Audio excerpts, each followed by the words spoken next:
एक कदम ईश्वर की ओर।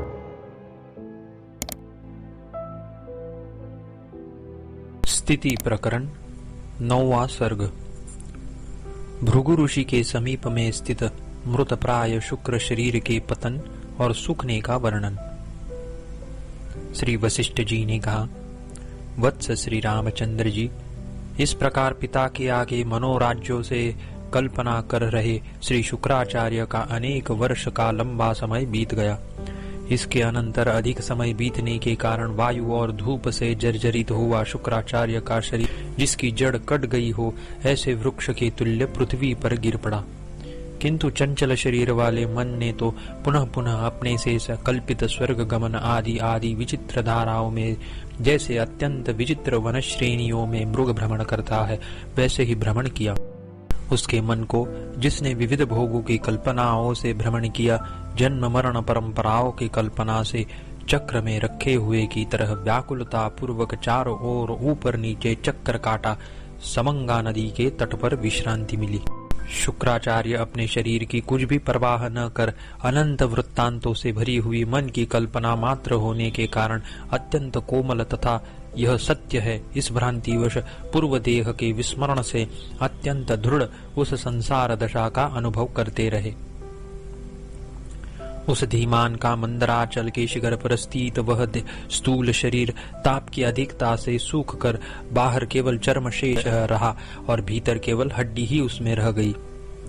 वह शरीर अभिमान दुख के क्षय से प्राप्त आनंद के कारण शरीर के छिद्रों में बह रहे वायु से, बांस के छिद्रों में बह रहे वायु की वेणु ध्वनि के तुल्य सित्कारों से हुई काकली से, यानी मीठी महीन तान से देह की ऐसी गति होती है, यो देह की चेष्टाओं को मानो गाता था।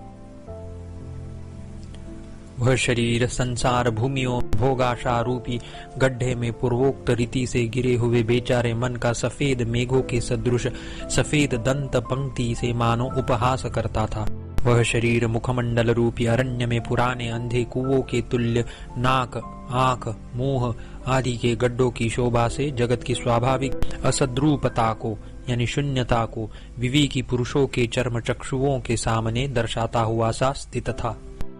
पहले सूर्य संताप से तपाया गया, ताप से तपने के बाद वर्षा ऋतु की मूसलाधार वृष्टि से सींचा गया वह शरीर मानो अपने बंधु रूप पूर्व शरीरों की परंपरा के स्मरण से उत्पन्न हुए दुख से या आनंद से बढ़ने वाले बाष्प को छोड़ता था। चंडालीन के यानी तेज आंधी के विलास से वन भूमियों में इधर उधर लुढ़कता था और वर्षा ऋतु के आने पर वृष्टि की धाराओं के निपात से ताड़ित होता था।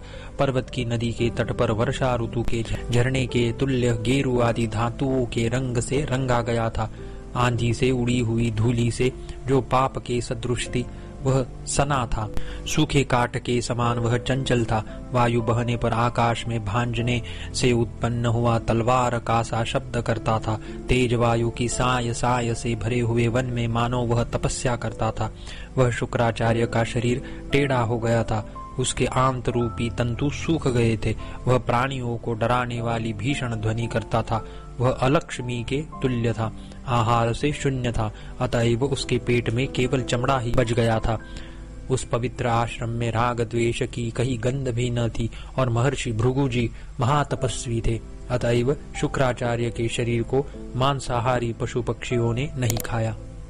शुक्राचार्य का चित्त, जिसने कि यम और नियमों से अपने शरीर यष्टि को क्रूश बना डाला था, तपस्या करता था और उनका वह पूर्व शरीर, जिसके रुधिर को वायु ने सुखा दिया था, बड़ी बड़ी शिलाओं पर चिरकाल तक बराबर लुढ़कता रहा। 9वां सर्ग समाप्त।